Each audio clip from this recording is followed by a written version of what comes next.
शरद पवार हे महाराष्ट्राच्या राजकारणातलं एक वेगळंच रसायन आहे. त्यामुळं त्यांचं सगळंच कसं वेगळं असतं. भाजपाच्या बावनकुळेंना त्यांची सर येणं शक्यच नाही, अजिबात नाही. त्यामुळे कोणी बावनकुळेंच्या पत्रकारांना डाब्यावर बसवण्याच्या वक्तव्याशी पवारांनी पत्रकारांना जे अनेकदा जाहीरपणे धाब्यावर बसवले त्याची तुलना करू नये, कारण त्याची तुलना होऊ शकत नाही. आणि हे लक्षात घ्या, तुलना होऊ शकत नाही. खास करून सुप्रियाताईंनी हे ध्यानात घ्या. सुप्रियाताई, हे तुम्ही ध्यानात घ्या, कारण अलीकडेच तुम्ही एक विधान ट्विटद्वारे केले त्यात त्या भाजपा प्रदेशाध्यक्ष बावनकुळे यांना शहाणपणा शिकवत होत्या की विरोधी आवाज हा लोकशाहीचं सौंदर्य आहे. शब्द भारी असतात आणि हा आवाज दाबण्याचा प्रयत्न भाजपाकडून होतोय. आता हे सगळं ताई म्हणत होत्या. एक क्लिप आहे, त्यात त्यांचं ट्विट तुम्हाला व्यवस्थित ऐकता येईल, ऐका. तर भाजप प्रदेशाध्यक्ष बावनकुळे यांनी पत्रकारांची आणि जनतेची माफी मागावी अशी मागणी खासदार सुप्रिया सुळे यांनी केली आहे. विरोधी आवाज हे लोकशाहीचं सौंदर्य आहे, मात्र विरोधी आवाज दाबण्याचे धडेच भाजप प्रदेशाध्यक्ष देतात अशी टीका सुळेंनी केली आहे. तर सुप्रिया सुळे यांनी ट्विट करून ही प्रतिक्रिया दिली. पाहूया सुप्रिया सुळे यांचं हे ट्विट. विरोधी आवाज हे लोकशाहीचं सौंदर्य आहे, हे भाजपला मान्य नाहीये. वर्तमानपत्र विरोधी पक्षाचं काम करतात, राज्यकर्त्यांवर अंकुश ठेवतात.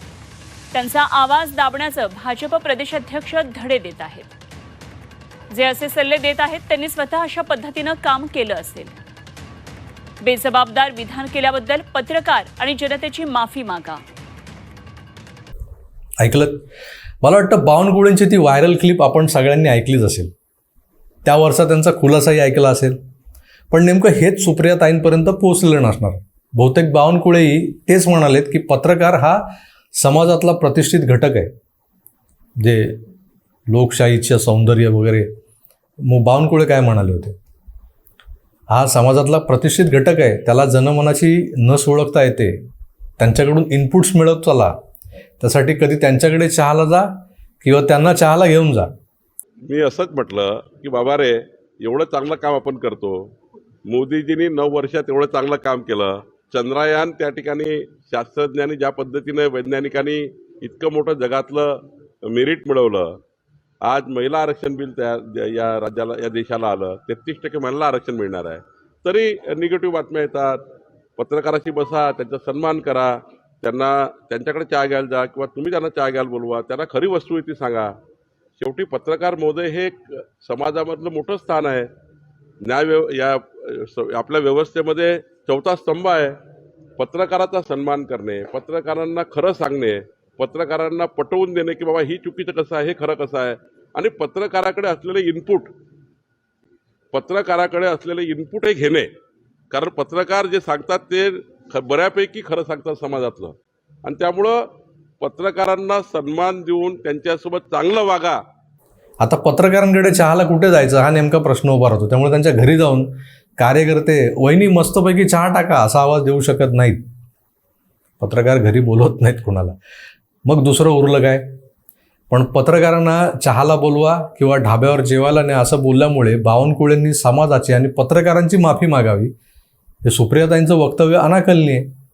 अशी मुक्ताफळं उधळण्याआधी सुप्रियाताईंनी जरा भूतकाळात डोकावून पाहायला हवं. आपले पिताश्री आदरणीय आधारवड शरदचंद्रजी पवार हे पत्रकारांना कसे ट्रीट करतात. त्यांना न पटलेला पत्रकार हा कुठल्या तरी विरोधी पक्षानं पाठवलेला असतो. त्यांना अडचणीचा ठरणारा प्रश्न जर कुठल्या पत्रकाराने विचारला तर ते सरळ त्या पत्रकाराला झापतात आणि विचारतात कुठल्या पक्षाने पाठवलं तुम्हाला. आणि रागानं कधी कधी पत्रकार परिषद सोडूनही जातात. असं एकदा नाही, अनेकदा घडलंय.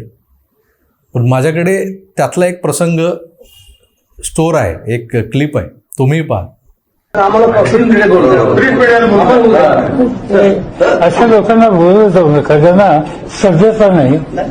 जो प्रश्न तुम्ही मला बोलू नका.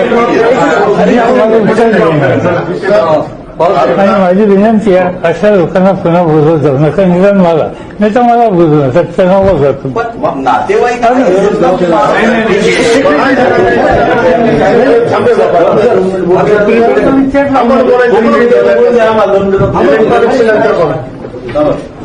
आपण गेलं तर बरं घे.